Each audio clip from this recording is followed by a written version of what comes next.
마음속에 하나님의 중심이 되는 삶이 되고 백성이 되게 하기 위해서 신의 산으로 가게 하신 거예요.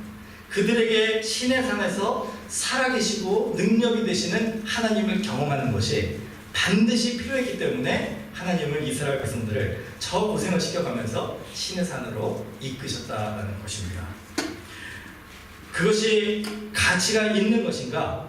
성경에 보면은요, 때로 하나님께서 우리가 생각하는 그 쉽고 편한 길이 아니라 좁고 어려운 길을 가게 하십니다. 왜냐하면 그 길을 통해서 하나님을 만나고 그 길을 통해서 하나님으로부터 오는 지혜와 또 위로와 새로운 힘을 얻는 것이 우리에게 반드시 필요하기 때문에 그래요.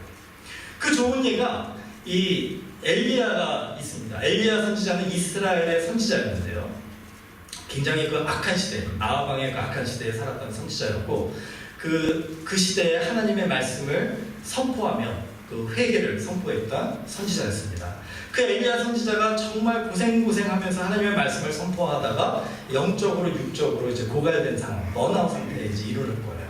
그때 하나님께서 마지막으로 엘리야에게 그 도전을 해주시고 그 도전을 그대로 순종하면서 그 바알과 아세라를 숭배하는 선지자 850명과 갈멜산에서 맞서서 싸웁니다. 정말 기적적으로 하나님께서 승리를 주시고 그 모든 선지자들을 무찔러 이기게 하신 후에 내려와 봤는데 그 아합 왕의 아내인 이세벨이 그 자기가 관리하던 선지자들이 다 이 엘리야에게 패배해서 죽게 된 것을 듣고서 이제 너무 분노해가지고 내가 오늘 해가 지기 전에 엘리야를 잡아서 죽이겠다라는 그런 협박을 하는 거예요. 그 엘리야가 그 소식을 듣고 마음이 그냥 무너져 내립니다. 그래서 이 이세벨의 그 군사들을 피해서 도망을 치게 됩니다. 그래서 광야로 이렇게 도망가 쳤는데 어느 날 그 로뎀나무라는 그 나무 밑에서 이제 앉아서 이제 자기의 삶을 좀 돌아봤겠죠. 그러면서 엘리야의 마음속에 어떤 마음이 들었냐면 너무나도 지치고 힘들어서 하나님 앞에 나의 인생을, 나의 삶을 가져가 주세요라는 그런 기도를 하게 된 것입니다. 열왕기상 19장 4절인데 제가 읽어드릴게요. 엘리야가 이제 자기 자신은 광야로 들어가 하루길쯤 가서 한 로뎀나무 아래에 앉아서 자기가 죽기를 원하여 이르되 여호와여 넉넉하오니 지금 내 생명을 거두시옵소서. 나는 내 조상들보다 낫지 못하나이다 하고. 여러분 혹시 엘리야와 같은 기도를 해보신 적 있으십니까?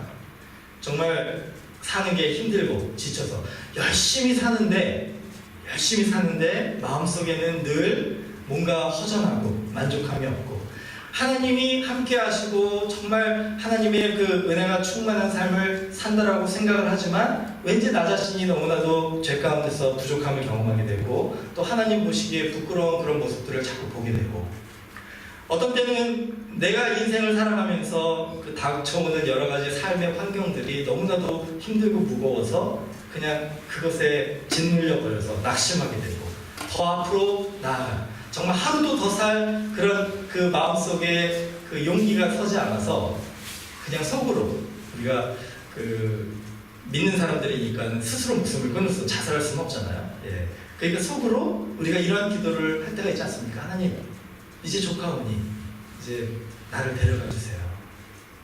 하나님께서 만약에 오늘 이 순간이 나의 끝이다 이렇게 얘기해 주시고 오늘 밤에 잠을 자고 내일 아침에 일어나지 못하게 하신다면 여러분 마음속에 정말로 여러분에게 그 일이 오늘 밤에 일어난다면 여러분 마음이 어떠시겠습니까?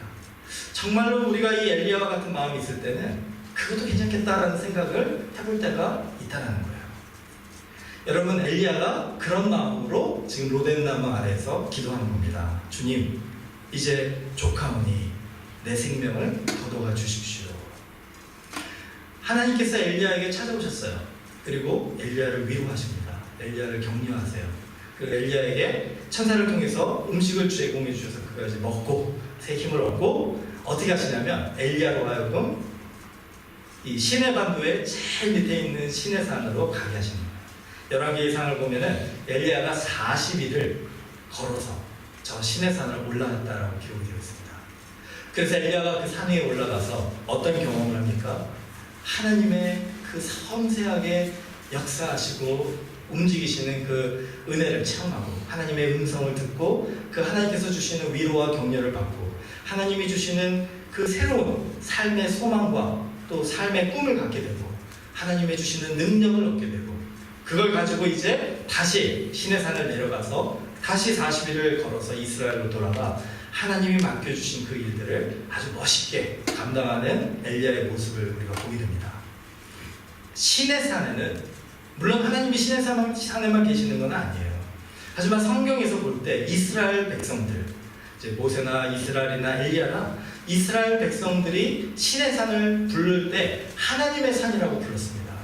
그 이유는 바로 그곳에서 이스라엘 백성들이 하나님을 경험하고 하나님을 만나고 하나님에게 새로운 그 말씀을 통해 위로와 격려를 받고 새로운 꿈과 소망을 얻는 장소였기 때문에 바로 이스라엘 백성들은 시내산을 하나님의 산이라고 불렀고 바로 출애굽한 이스라엘 백성들이 시내산에 있어야 되는 이유도 250마일이나 되는 그 거리도 그 2달이나 되는 그 기간도 그렇게 중요한 것이 아니었어요. 이스라엘 백성들은 반드시 시내산에서 하나님께 예배하고 하나님을 만나야 됐던 것입니다.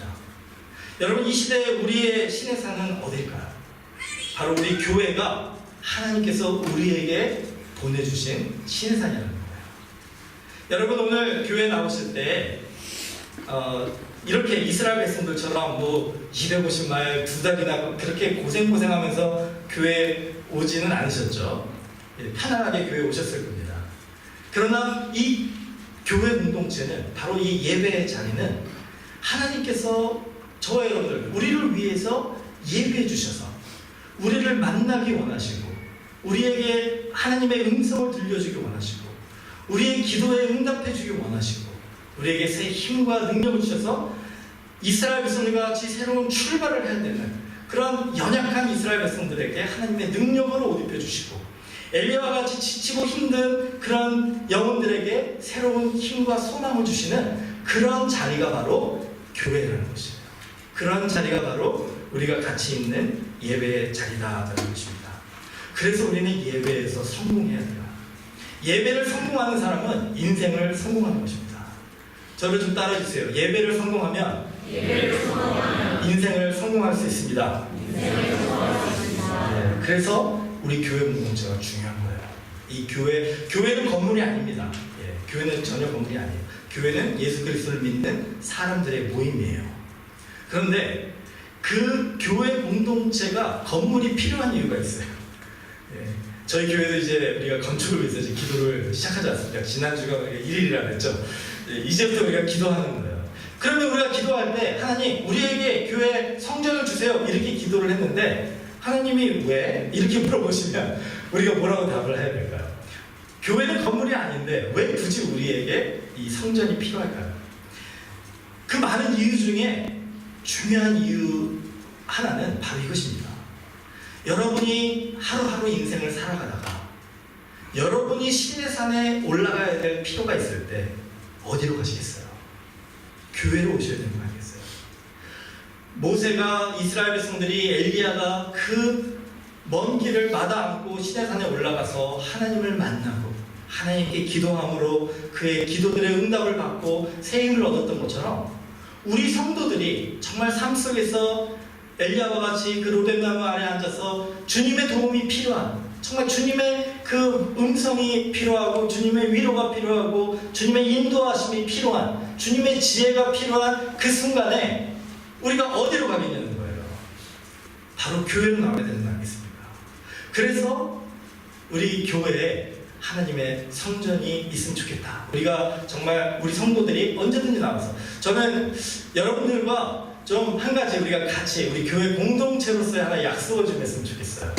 그게 뭐냐면 미국 교회 중에 그런 교회가 많지 않은 걸로 알고 있습니다. 뭐냐면 저희 교회가 만약에 이제 그게 뭐 몇 년이 될지는 모르지만 앞으로 하나님께서 저희 교회에 우리 자체적으로 예배할 수 있는 성전을 주신다면은 그 성전의 교회 열쇠를 그래 기도할 수 있는 자리에 예배 자리의 열쇠를 우리 교회에 등록하신 교인들한테는 다 나눠드렸으면 좋겠어요. 그래서 여러분들이 다 교회 열쇠를 가지고 24시간 여러분이 언제든지 정말 시내산에 나가야 되는 그 필요가 있을 때 교회에 오셔서 그냥 개인적으로 하나님 앞에 부르짖으며 기도하시고 새 힘을 얻고 돌아가실 수 있는, 그렇게 열린 교회가 됐으면 좋겠습니다. 저희 한국에 그 Seeker Sensitive Service라는 걸 한국에서는 열린 예배 뭐 이렇게 얘기를 해요. 열린 교회. 근데 그 열린 교회들이 문이 다 잠겨 있어요. 한국에 가보시면 참 슬픈 얘기인 것 같아요. 미국도 마찬가지죠. 이제 우리 교회가 이제 좀 열려져야 될 것 같아요. 우리 성도들이 그곳에 가서 기도할 수 있는 그런 자리. 너무 멋있지 않습니까? 예. 이제 이거를 우리가 하면은 이제 어떤 분들은 그래서 교회 문 열어놓으면 위험하지 않습니까? 뭐 도둑들도 들어와서 기도하고 가면 얼마나 좋아요. 예, 홈리스들도 들어와서 기도하고 가면 얼마나 좋습니까? 우리가 쫓아낼 것만 생각하는 것이, 막을 것만 생각하는 것이 아니라 다 열어놓고 그냥 하나님 앞에 온전하게 누구든지 나와서 기도할 수 있는 그런 예배의 자리. 그래서 한번 꿈꿔봤으면 좋겠습니다. 또 한 가지는요, 왜 성전이 필요하느냐? 여러분, 우리는 이렇게 우리 한글로 예배할 수 있는 공간이 있잖아요. 그래도 최소한. 여러분, 이 프린스턴 지역에 우리 대학생들, 또 우리 2세들, 직장을 가지고 여기 정착한 2세들, 영어권 2세들을 한번 생각해 보세요. 그들의 시내사는 지금 어디입니까? 제가 얘기를 좀 계속 듣는 게, 요즘에도 좀 지난주에도 어떤 우리 청년하고 프린스턴 다니는 학생하고 같이 이렇게 식사하면서 얘기한 적이 있는데, 마땅히 예배할 자리가 없어요. 영적인 지도자가 그들을 영어로 그 같은 문화권 안에서 인도해주면서 그들에게 이 모세가 이스라엘 백성들을 이끌었던 것처럼 하나님께로 그들을 인도할 수 있고, 또 그들이 함께 모여서 예배할 수 있는 자리가 유난히 이 프린스턴 지역에는 우리가 없다라는 거예요. 특별히 우리 코리안 아메리칸 학생들이에요. 참 너무 제가 이 지역 교회 목회자로서 너무 미안했어요. 너무 미안했어요. 우리 교회로 오라고 얘기하기가 참 미안할 정도로. 왜냐면 우리가 그런 자리를 제공해주지 못하니까. 여러분, 오늘부터 우리의 마음속에 이 지역에 있는 우리 이 대학교 학생들은 우선이지만 대학교 학생들만이 아닌 것 같아요. 제가 이렇게 보니까 여기 직장 다니는 우리 2세들 중에요, 교회 안 다니는 학생들이, 안 다니는 그 청장년들이 너무나 많아요. 왜 그들이 교회를 안 다니냐면은 그들의 신의 산을 찾지를 못했기 때문에 그렇습니다. 여러분, 우리 프린스턴 장로교회가 우리들만의 교회가 아니라 우리의 이 지역에 있는 이 영어권, 우리 학생들, 청년들, 청장년들을 위해서 무엇을 해줄 수가 있느냐? 가장 해줄 수 있는 두 가지는 이 예배의 자리를 만들어주는 것과 그들을 이끌어줄 수 있는 영적 지도자를 우리가 후원해주는 것. 이게 가장 중요한 두 가지가 아닐까 생각을 해봅니다. 여러분, 우리 같이 그걸 위해서도 우리가 기도해야 될 것 같습니다. 자, 이래서 이제 시내산에 왔습니다. 계속 이제 말씀을 좀 전할게요. 시내산에 왔는데 하나님께서 그들이 시내산에 와서 이제 무엇을 하느냐? 그들에게 하나님의 말씀을 주었다는 거예요. 그 하나님의 말씀이 무엇이냐면 바로 십계명입니다. 여러분, 십계명은 우리가 이렇게 십계명을 들었을 때 그냥 율법 중에 중요한 계명 이렇게 생각하고 지나갈 수가 있어요. 그런데 십계명은 성경에 나와 있는 모든 말씀, 모든 계명 중에 가장 중요한 계명이다라고 생각하시면 됩니다. 십계명은 하나님께서 우리들이 어떻게 살아야 하는가를 가르쳐 주시는 계명이에요. 그래서 이 10가지의 이 계명이 핵심이고 하나님이 우리에게 주시는 그 축복의 선물이고, 그 나머지 계명들, 성경에 보면 613가지가 나와 있고 신약 성경에 여러 가지가 있잖아요. 그 나머지 계명들은 포장지라고 생각하면 됩니다. 이 10가지의 계명을 어떻게 하면 잘 지킬 수 있을지를 도와주는 계명들이라고 생각을 하시면 돼요. 그래서 이 십계명이 우리의 마음속에 깊이 자리 잡고 이 십계명을 우리가 기억하고 하나님 안에서 순종하고 지켜나가는 것이 중요하다는 것입니다.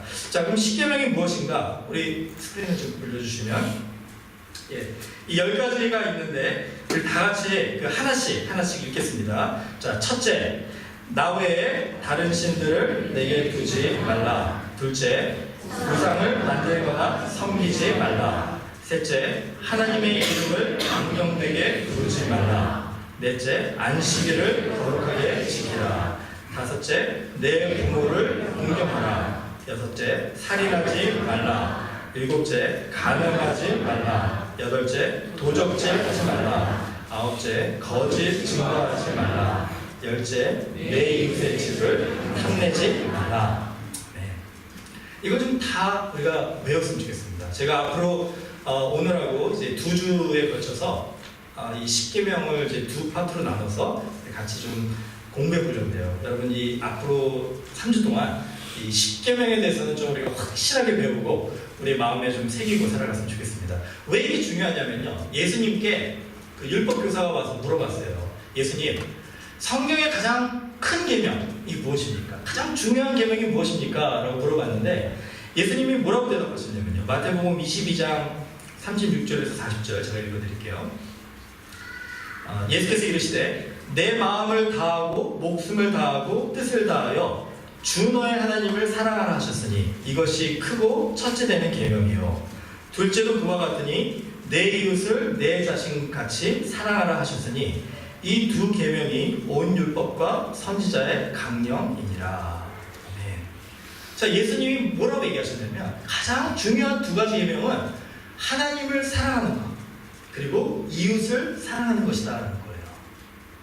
하나님을 사랑하고 이웃을 사랑하는 것이 가장 중요한 계명인데 이 두 가지의 가장 중요한 계명을 우리가 어떻게 실천해 나가야 되는지를 가르쳐 준 것이 바로 10계명이다.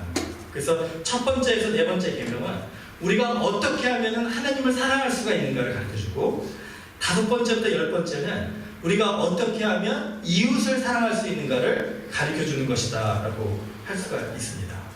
10계명이 우리에게 축복인 이유는 10계명 그 자체는요. 그 자체는 그 목적지가 아닙니다.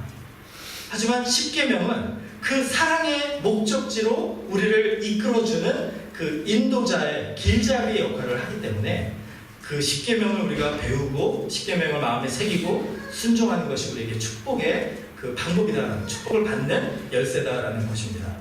여러분 그 내비게이터, 그 GPS 시스템 있잖아요. 차에도 있고 전화기에도 있으실 텐데 여러분 우리가 모르는 곳을 갈 때는 지도가 필요합니다. 요즘에는 다 GPS를 켜고 그 내비게이션에서 얘기하는 대로 이제 우리가 가지 않습니까? 그런데 어떤 분이 대충 길을 안다 그래가지고 이렇게 길을 간다라고 생각을 해보세요. 그 내비게이터 무시하고 지도를 보지 않고 길을 간다라고 생각해보세요. 그 길을 전혀 가본 적이 없는 곳이라고 한다면 결국은 어떻게 될까요? 길을 잊어버리고 방황을 하게 됩니다. 그리고 많은 시간과 노력과 정성을 낭비하게 되는 것이죠. 그렇기 때문에 우리가 모르는 곳을 갈 때는 우리에게 지도가 필요해요. 우리에게 그 길을 안내해주는 인도자가 필요하고 이런 내비게이션 같은 것이 필요하다는 것입니다. 10계명이 바로 이 내비게이션과 같은 거예요.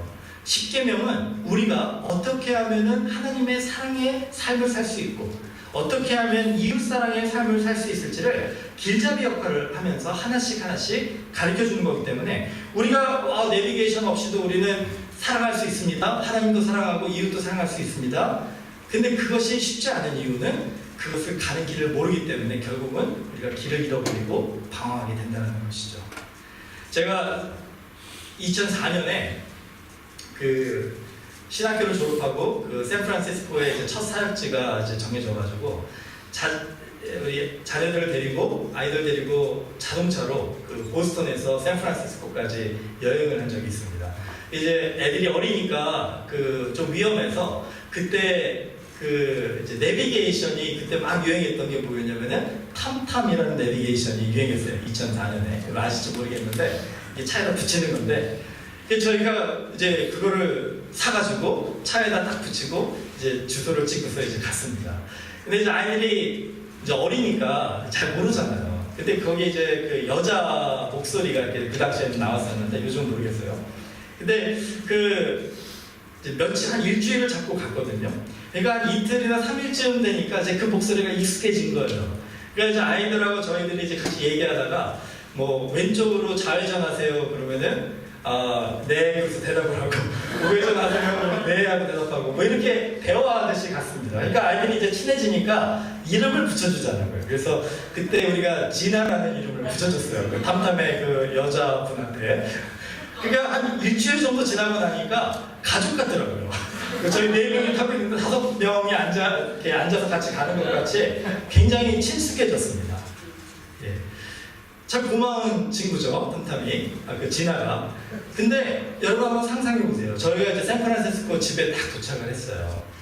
딱 도착을 해가지고 이제 그 집으로 들어가야 되는데 그 진아가 너무 좋아가지고 예, 그 탐탐에서 알려주는 그 내비게이션이 너무 좋아가지고 집을 들어가지 않고 계속 집을 뱅뱅 돌면서 그 진아하고 대화를 하는 거예요. 예.